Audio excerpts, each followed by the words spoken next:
Allez, l'after jusqu'à minuit, dernière ligne droite. Je vous rappelle les deux résultats du soir. C'est la Ligue des Champions, troisième tour préliminaire. Nice et l'Ajax ont fait match nul, un but partout. Match retour mercredi prochain. On le suivra évidemment sur RMC. Oui, c'est un bon match de foot. Pour une première de la saison, c'est vrai. C'est mieux que faire un match chez Monaco là. Oui, exactement. Plus de rythme. Et puis il y avait des intentions. Effectivement, c'est deux belles équipes, enfin deux équipes qui jouent au ballon. Donc on a eu quand même un bon match de foot. Et puis l'autre match qui était beaucoup moins bon et avec un scénario beaucoup plus compliqué, c'est celui de l'équipe de France féminine de foot qui a fait match nul contre la Suisse un partout. Ce nul arraché à la 85e minute permet aux Bleus de se qualifier pour l'écart où elles rencontreront l'Angleterre, mais elles ont été virtuellement éliminées une grande partie du match. Elles ont fini à 10. Wendy Renard, la capitaine, sera d'ailleurs absente pour le quart de finale contre l'Angleterre. On va parler des Verts maintenant. Pourquoi ? Parce que les Verts d'ailleurs qui ont perdu en amical contre Montpellier aujourd'hui 1-0, qui ont un nouvel entraîneur. On a vu d'ailleurs des choses déjà un petit peu différentes de ce qu'on avait pu voir l'an passé dans les matchs amicaux, dans les intentions, mais il va manquer sans doute des joueurs. Et Oscar Garcia d'ailleurs a vu partir Vertu du côté de la Fiorentina. On sait bien qu'il a souhaité des renforts qu'il n'a pas pour l'instant. Donc en gros, un nouvel entraîneur c'est bien, mais est-ce que finalement avec cet effectif-là, c'est pas trop juste pour Saint-Etienne, pour sa fameuse révolution, on va dire, du jeu, quoi. Écoute, de la même manière dont je pense que à Nantes, Ranieri, c'est l'arbre qui cache la forêt. Je pense que Oscar Garcia, que je ne connais pas, mais qui a l'air de faire un travail sérieux et d'avoir, comme Timothée nous l'expliquait, qui a envie de révolutionner la manière de travailler à l'AS Saint-Etienne, ça ne suffira pas à masquer les lacunes de l'organisation institutionnelle du club. T'as une cellule de recrutement qui m'a l'air qui fonctionne d'une manière assez anarchique. T'as une direction bicéphale qui est jamais d'accord et qui se mêle beaucoup du recrutement des joueurs.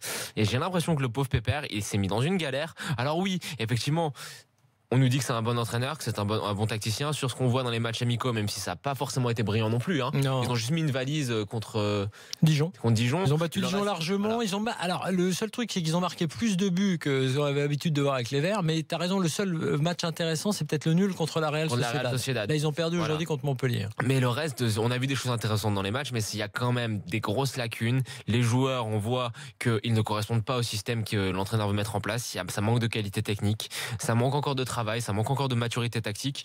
Donc je demande à voir. Je suis assez circonspect en fait sur l'adéquation entre l'entraîneur, le plan de jeu de l'entraîneur et les joueurs qu'il a, mais surtout la manière dont le club est structuré. Et je pense que ça va vite lui faire péter un câble à l'ami. On rappelle que devant, puisqu'on parle beaucoup des problèmes offensifs des Verts, il y a Diony qui est arrivé de Dijon notamment. Oui, mais pour ce qu'il a réussi à faire dans le championnat autrichien, effectivement, il faut donner sa chance au produit Oscar Garcia, qui a quelques jolies références, indépendamment de l'Autriche même, quelques jolies références et quelques intentions dans le jeu. Maintenant, l'outil premier, c'est avec le club qu'il avait en Autriche, c'est pas non plus. Non, il faut le faire. Après, pas que champion. Oui, puis on rappelle aussi qu'il a autre chose comme dit François. Et championnat 2 années de suite. Donc il faut lui donner la possibilité. Moi, je l'ai d'origine barcelonaise et on sait qu'à Barcelone, il a quelques principes hérités de la culture barcelonaise qui méritent d'être découverts en France.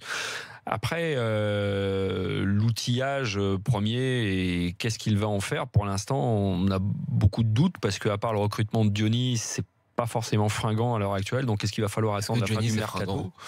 C'est intéressant pour Saint-Etienne. C'est intéressant pour Saint-Etienne. Écoute, moi, je pense que Beric mis dans des bonnes conditions. Mais Beric, ils l'ont pas lâché. Je vois pas de plus-value, en fait. Alors, on verra. Tiens, Lucien est avec nous au 32-16. Salut, Lucien. Oui, bonsoir à tous. Salut Lucien. Qu'est-ce que tu penses de cette intersaison et est-ce que on sent quand même que Garcia est un peu agacé. Alors je parle pas de cette histoire de début de saison là, des conditions d'entraînement, mais sur le recrutement, j'entends. Oui, il se demande ce qu'il vient faire là parce qu'il n'est pas écouté. Et les deux présidents, je ne sais pas ce qui se passe avec les deux présidents. J'ai l'impression qu'ils veulent partir et ils ne sont plus au contact de l'équipe professionnelle comme il y avait quelques temps. Et ils parlent des investisseurs, mais apparemment, ils sont trop longs à bouger sur des transferts. Sur Verretou, sur d'autres transferts, ils sont annoncés dans la presse et ils ne passent pas à l'action. Et il faudrait qu'avant qu'ils passent dans la presse, un joueur qui est susceptible de venir renforcer Saint-Etienne, il ne doit pas être annoncé dans la presse 3 semaines, 15 jours, 1 mois avant.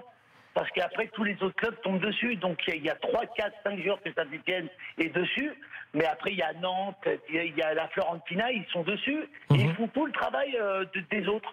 Donc, ils sèment et c'est les autres qui récoltent. Voilà, moi, je suis très inquiet parce que le recrutement, il tarde. Et j'ai l'impression qu'on n'a pas d'argent. Ils veulent pas acheter de joueurs. S'ils Je veulent. comprends pas. Pourtant, ils ont fait le ménage. Ils ont allégé la masse salariale. Mais là où je ne suis pas d'accord avec Garcia, c'est qu'il veut jouer avec 21 joueurs. Et apparemment, là, il a du mal à enchaîner 2 équipes en une semaine parce qu'il manque de joueurs frais parce qu'il pense à la reprise du championnat.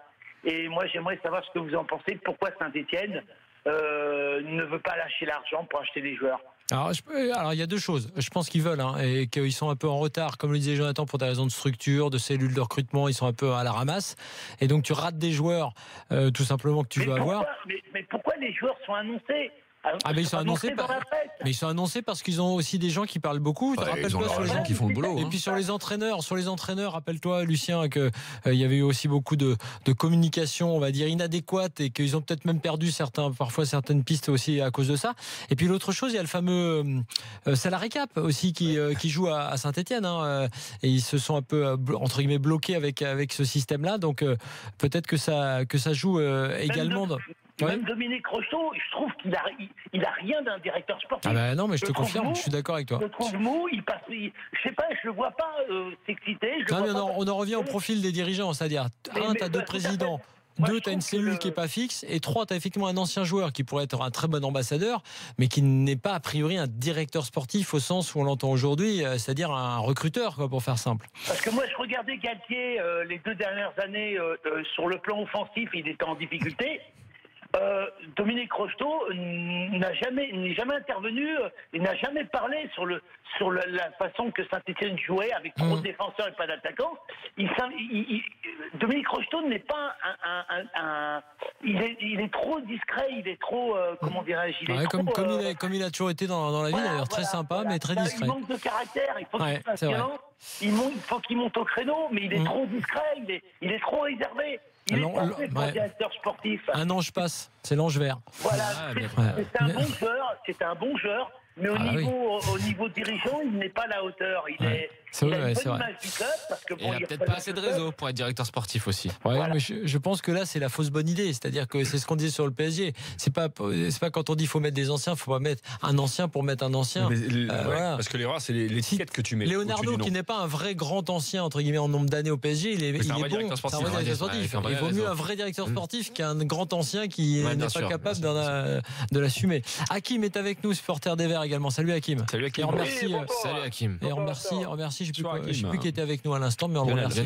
Lionel était avec nous. Lucien. Maintenant, Lucien. Oui, t'es pas loin.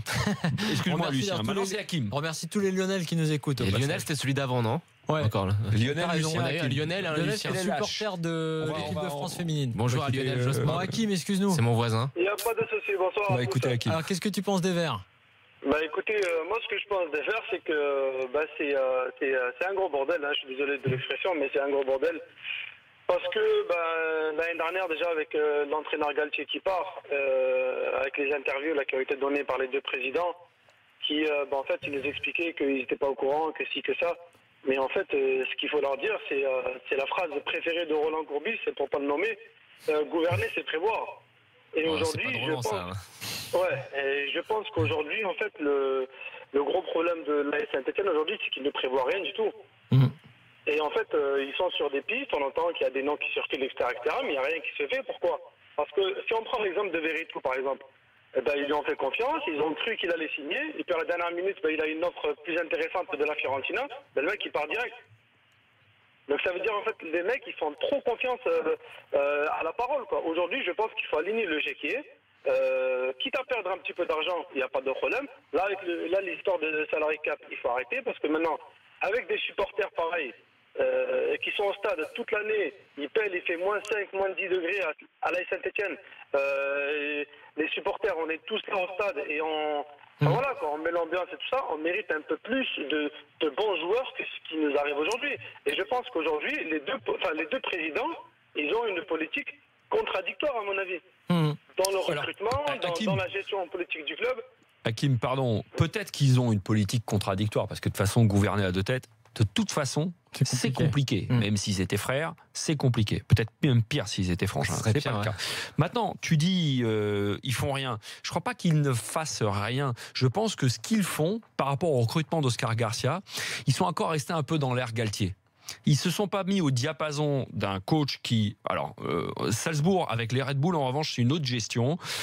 C'est beaucoup plus pro. Et eux, ils ont du mal peut-être à lui offrir aujourd'hui, au niveau de l'infrastructure et au niveau de l'encadrement du staff, ce qu'il a pu connaître à Salzbourg. Donc ils doivent se mettre à jour, sauf qu'il faut déjà prendre conscience de tes errements, peut-être d'une autre façon de faire. Et il y a un décalage, je pense, entre ce qu'apporte Oscar Garcia et la tête bicéphale de Saint-Etienne. On remercie Hakim qui était avec nous pour cet éclairage sur les Verts. On continue à faire notre tour de France des clubs. Là, ça y est, on a commencé à avoir un peu tout fait et ça tombe bien parce que de toute façon, la saison va reprendre dans pas très longtemps. Et demain, je rappelle qu'on débriefe les matchs d'Europa League puisque Bordeaux et Marseille reçoivent demain Ostende et Vidéoton. On en parlera évidemment dans l'after. On débriefera les matchs et on fera l'évaluation comme ce soir. Allez, tout de suite, le je m'en fous pas. T'as pas de quiz ? Et non, pas de quiz ce soir. Payet, capitaine de l'OM, c'est l'annonce qui a été faite aujourd'hui, justifiée par non pas Oscar Garcia mais Rudy Garcia, en disant qu'il l'avait vu dans le vestiaire depuis 6 mois, qu'il avait les épaules pour être le capitaine de l'OM. Ton avis, Jonathan? Tu crois pas trop, toi, hein. C'est un choix qui me laisse assez sceptique, dans le sens où, oui, bah écoute, ce qui part dans les vestiaires, c'est très bien, mais je l'ai jamais vu avoir l'âme d'un capitaine et l'âme d'un leader. Alors sur le terrain. Parfois, c'est bien aussi sur certains joueurs comme ça, qui finalement sont un petit peu moins forts, on va dire sportivement, mais qui ont une aura quand même, parce qu'il est un peu. Je pense que c'est pas son rôle. C'est pas son rôle à Payet. Son rôle à Payet, c'est d'être bon techniquement. Je l'aurais redonné à Mandanda. J'aurais redonné à Mandanda. Ou alors, éventuellement, même s'il vient d'arriver, à Luis Gustavo. Ah oui, après il y a la barrière de la langue peut-être aussi. Mais t'as ça aussi. Et même, tu sais quoi, non mais si j'avais dû choisir, ma petite opinion, je l'aurais donné à Florian Thauvin. Je l'aurais donné à Florian Thauvin qui a quand même une histoire assez particulière avec le Rapide de Marseille, qui défend un peu l'identité marseillaise. Et dans les après-matchs qui monte au créneau aussi. Il fait toujours le travail, justement. Peut-être un peu lourd comme brassard par rapport à son jeune âge. Le brassard de ce club-là. Hein. C'est pas bête. En tout cas, il y a un truc sur Payet qui parfois, entre guillemets, il a eu tendance à faire parfois certaines saisons en demi-teinte, tu sais, avoir des irréguliers. Le fait de donner un brassard t'oblige un peu, normalement, à être un peu toujours au taquet. Voilà, bon, bref, on verra.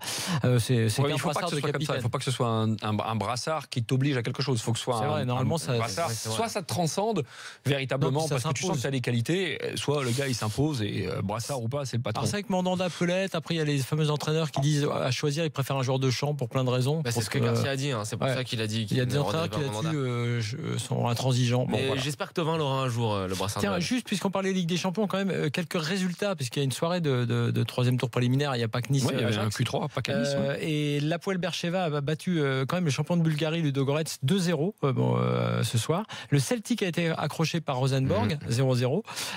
Et puis le club de Brugeois a été accroché par Başakşehir, le fameux club turc dont on parle beaucoup, qui a beaucoup le cercle. Non, le cercle Bruges. Le club Bruges. C'est pas le cercle de Bruges. Connu, parce que le cercle, le FC.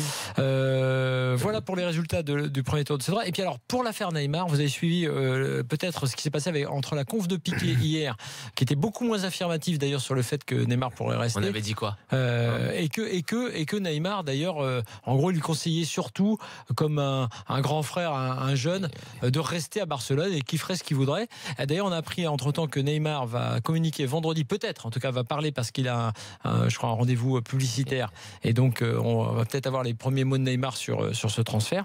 Et puis, Étienne Didot a taclé Gérard Piqué parce que Piqué avait descendu la Ligue 1 en disant que le championnat de France, avec tout mon respect, dit Piqué, n'est pas aussi fort, dit-il, n'est pas la même chose que la Liga. Mais c'est pas Étienne Didot de le tacler, c'est la LFP, parce que Piqué, il va dire c'est qui Étienne Didot a dit, donc juste, je lis le tweet, pourquoi il ouvre autant sa gueule, celui-là, même s'il a écrit G, 3 points de suspension, aussi bon joueur soit-il, qui est-il pour juger notre championnat? Voilà. Mais bon... C'est drôle, ça nous fait un petit peu de. Vas-y alors. Non. Oui, je t'entends, tu grommelles, mais. Il y en a plein qui pensent la même chose en France que le championnat de Ligue. Il y a plein de Français qui pensent que. Moi, je pense qu'au final. C'est pas forcément insultant. Piqué, qui. Non, mais moi, il y a plusieurs choses. Piqué, qui est-il? Bah non, Piqué, on dit pas qui est-il, on dit Didot, qui est-il? Voilà. Étienne où, on va dire. Deuxièmement, le championnat de France est un peu, mettons, moins fort. Il a dit gentiment que la Liga. Bah, c'est vrai aussi. Donc, au final. grand chose à dire. Moins prestigieux. Mettez les coupes d'Europe de la Liga et de la Ligue 1 sur la table. Sinon, on peut dire que c'est fait là. Non. Non, surtout pas dire que c'est fait. Pas depuis un moment. Mais surtout pas. Non, toi, tu dis que ça va se faire. Je dis que ça va se faire.